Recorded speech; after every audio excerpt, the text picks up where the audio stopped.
Alright guys, this is kind of how it goes here. I had to change the pitman arm anyway, it was horrible.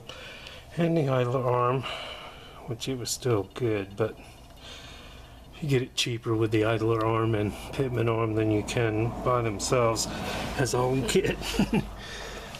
You don't know if you have to drop that down or not, but take the sway bar off. Like I said, I'm going to have to change them bushings. Let's see if I can hold this and lift this into place.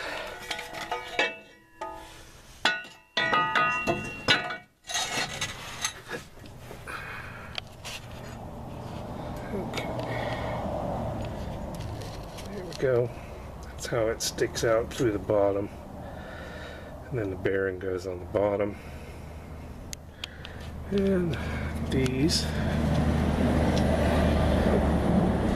right here go up underneath the sway bar bushings and just bolt them back in. Okay. But we'll come back after I get it back together. It's kind of hard holding this stuff up by itself, but you get the idea. Back and forth adjustments. So you don't get the nut to rub there. Okay. Yeah. Come back when I get the bar on and go to slide the bearing on here. Bearing.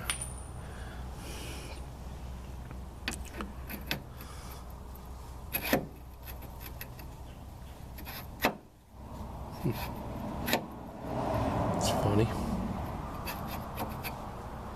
Oh, yeah, locks to. But this kind of sticks out a little lower than the. Oh no. The only drop coming out from underneath my truck has to hit right in the middle of the lens. That's funny. Okay. We'll come back when we get more done and clean the drop off the lens. Alright. Thanks for watching.